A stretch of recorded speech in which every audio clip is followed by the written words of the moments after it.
Greetings from lockdown. Big Hands Bruce coming at you. Let's talk about ACT testing first. I said this in the parent video. I'm going to say it again here. ACT testing has been pushed back. Take advantage of that. You've got more time. It's a strange sort of blessing here that they've given you more time. Many of my students, you guys came to me asking, how do I score better on the ACT? And I recommended you get a guide. That's what most people do. Study that, get a better score. You've been given more time to do that. Order online. Get yourself an ACT guide. Use it, make it happen. I'm going to post ACT dates below, a link to the official PDF. I believe registration for the next test is now May 8th. So get that done and make that happen. This is not, that by the way isn't from the school, that's from me advising you. You can take the ACT on your own anytime you want. Even if you're not going to take it on your own, we're going to have you take it regardless. So get that ACT study guide, make that happen. Rec letters. A few of you have sent me your sort of resumes for rec letters. Listen, guys, just a bit of advice. When you send those out, go ahead and be cordial about it. Like, hey, Mr. Bruce, I would like you to write me a recommendation letter attached as what I'm getting is just emails that are blank with an attachment to this resume, and I have to email back and say, you want a rec letter? Come on, guys. Learn to be cordial, learn etiquette whenever doing this. So next time you send out requests for rec letters, go ahead for those teachers that you're sending out requests to, contact them like a human and say, hey, Mr. So-and-so or Ms. So-and-so, I'm hoping you'll write me a rec letter attached as my resume. You know how to do it. Just be polite. Also, if you're asking me for your rec letter but you're not doing these assignments that I'm putting up, I'm going to email you back saying, hey, you want me to do this for you? You got to do this for me. So besides, you want me to write you a good one, then I want to be able to say you're a great student who kept working throughout the lockdown. You want that on that rec letter, work ethic recommendations. So there's that. Connect with all your teachers.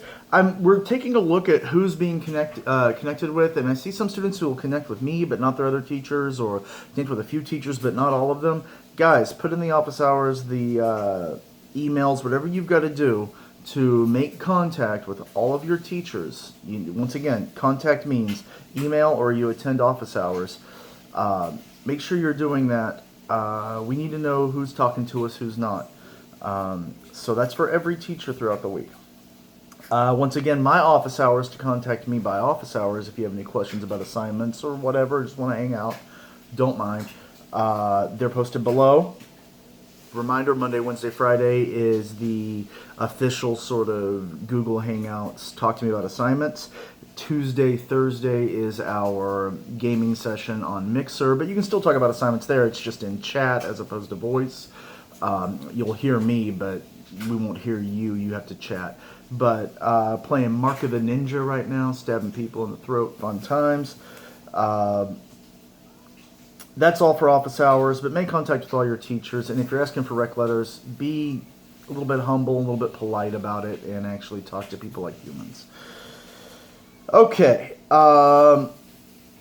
let's talk about your actual assignment this week. You're going to ask another ToK question. You've got two. I want a third one. And here's the irony. You're only going to pick one of these three to use, but I want you to think and get three good ones so you can pick the best one, and it's going to be amazing. So I need a third question. So you're going to do exactly what you did last week. I'm going to go ahead and repost the assignment last week, but with a third question. I'm going to repost what I mean by repost the assignment, I'm going to repost my example of what I expect down there. But those who have turned in, most of you got feedback asking you to refine a question, maybe tweak a few words, and maybe change the way you're thinking about it. Listen, these questions need to not be about what you're talking about. They need to be broader than the real life situation. Oh, and by the way, we're getting rid of topic now. I know it seems weird, but topic's where I wanted to start as a class, but topic has nothing to do with this presentation. You're not going to mention topic. I know it sounds weird, but you're going to mention your real life situation as an intro, a starting point, and then you're going to delve into this ToK question and answer it three different ways. If I lost you there, don't worry about it. Just do what I ask. You'll be fine. But you'll notice that I've removed topic from my exemplar that I'm going to put down below. So once on this new upload, you don't have to put topic anymore. We start with real life situation. We go into ToK questions. Then we go into answers later. So what I want you to do is to get to me a third question, and you might need to revise your first two questions. So a third one, but you might need to go back and make some changes to the first two. You got to go broad with this. So for instance, if I'm talking about, I don't know, if my topic is biscuits for my bread lovers out there. My topic is biscuits, and my real life situation is eating biscuits at home with family and how that makes you feel good. So I've got a real life situation, and I've got a topic, which is biscuit, but we're not even worried about it. So my real life situation is eating biscuits at home, making me feel good. But good's kind of vague. How about this? I ate a biscuit the other day, and it made me remember eating biscuits at home.